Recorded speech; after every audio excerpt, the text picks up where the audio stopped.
ये जरूरी ही नहीं है कि देश का अगला मोदी यानी अगला प्राइम मिनिस्टर एक भारतीय जनता पार्टी से ही बने।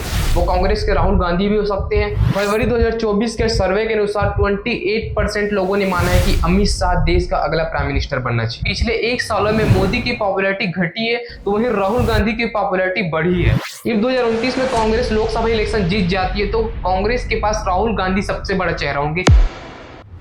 प्राइम मिनिस्टर नरेंद्र मोदी 2001 से 2014 तक गुजरात का मुख्यमंत्री, एक आरएसएस प्रचारक से लेकर देश के प्रधानमंत्री तक का सफर। 2014 से नॉन कांग्रेस पार्टी से देश में लगातार 3 बार प्रधानमंत्री। मैं ये पहले ही बता देना चाहता हूँ कि इस वीडियो में मैं किसी भी पार्टी का, चाहे वो बीजेपी हो, चाहे कांग्रेस हो, चाहे वो आम आदमी पार्टी हो, किसी भी का पॉलिटिकल समर्थन नहीं करने वाला है। ये जरूरी ही नहीं है कि देश का अगला मोदी यानी अगला प्राइम मिनिस्टर एक भारतीय जनता पार्टी से ही बने। वो कांग्रेस के राहुल गांधी भी हो सकते हैं, वो आम आदमी पार्टी के केजरीवाल भी हो सकते हैं, वो अमित शाह भी हो सकते हैं, वो राजनाथ सिंह भी हो सकते हैं, वो नितिन गडकरी भी हो सकते हैं, चाहे वो यूपी के मुख्यमंत्री योगी आदित्यनाथ भी हो सकते हैं। जब 2024 में देश में लोकसभा का इलेक्शन हुआ था तब नरेंद्र मोदी की एज 74 ईयर की होने वाली थी, लेकिन अभी 2025 सितंबर तक उनकी एज 75 ईयर तक कंप्लीट हो जाएगी। ऐसे में बीजेपी में एक अनऑफिशियली रूल बना है कि किसी भी लीडर की एज अगर 75 ईयर या उससे अधिक हो जाती है तो उसे लीडर से रिजाइन करना पड़ता है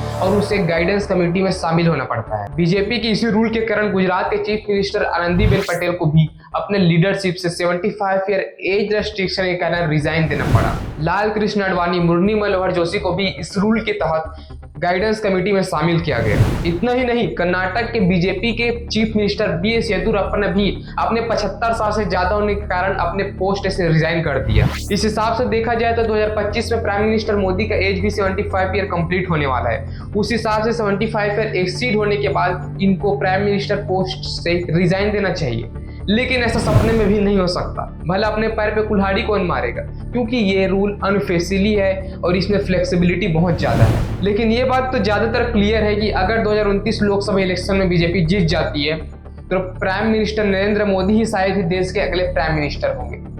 तो कौन होगा देश का अगला प्राइम मिनिस्टर? जब देश में कौन बनेगा प्रधानमंत्री का सर्वे हुआ था तब उसमें नरेंद्र मोदी के बाद अमित शाह का नाम टॉप में आया था। फरवरी 2024 के सर्वे के अनुसार 28% लोगों ने माना है कि अमित शाह देश का अगला प्राइम मिनिस्टर बनना चाहिए।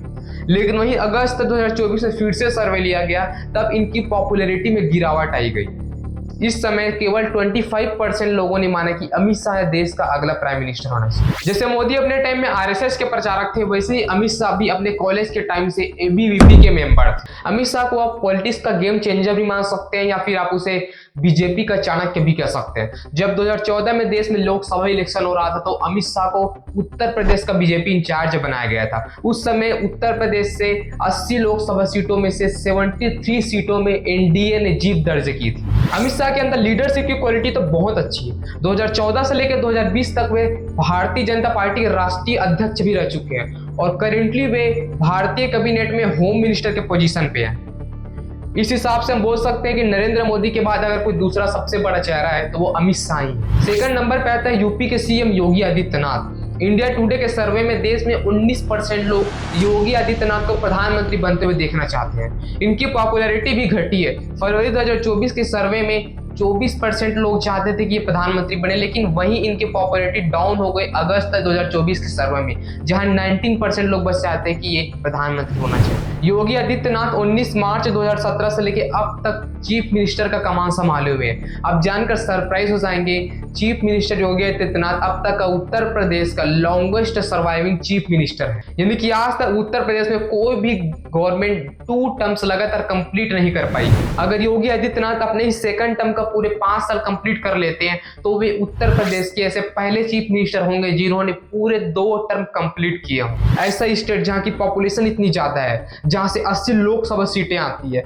31 राज्यसभा सीटें आती है, 403 लेजिस्लेटिव असेंबली आती है, वहां से एनडीए को लगातार 2 बार जीत मिलना योगी आदित्यनाथ के चेहरे से बहुत बड़ी बात। मोदी और योगी में एक चीज कॉमन है, तो वो है वो दोनों ज्यादा से ज्यादा हिंदुत्व को बढ़ावा देते हैं, यानी कि वे दोनों हिंदुत्व आइडियोलॉजी की है। हमारे लिस्ट में सक्सेसर ऑफ मोदी में अमित शाह के बाद योगी आदित्य का नाम सेकंड नंबर पे आता है। वैसे सर्वे में थर्ड नंबर पे नितिन गडकरी है, जिसे 19% लोग देश का प्रधानमंत्री बनते हुए देखना चाहते हैं। लेकिन हम बीजेपी से हटकर राहुल गांधी की बात करें तो क्या राहुल गांधी देश के नेक्स्ट मोदी बन सकते हैं? क्या राहुल गांधी देश के अगले प्राइम मिनिस्टर बन सकते हैं? इंडिया टुडे के मूड ऑफ द नेशन के अकॉर्डिंग पिछले 1 सालों में मोदी की पॉपुलैरिटी घटी है, तो वहीं राहुल गांधी की पॉपुलैरिटी बढ़ी है। राहुल गांधी की पॉपुलैरिटी बढ़ने का एक रीजन उनके भारत जोड़ो यात्रा भी है। राहुल गांधी और तमिलनाडु के चीफ मिनिस्टर ने सितंबर 2022 को कन्याकुमारी से भारत जोड़ो यात्रा की शुरुआत की, जो कि जनवरी 2023 तक चला। इस भारत जोड़ो यात्रा से साउथ इंडियन के बहुत सारे राज्यों को कवर किया गया, वहीं नॉर्थ इंडियन के भी कई सारे राज्यों को कवर किया गया।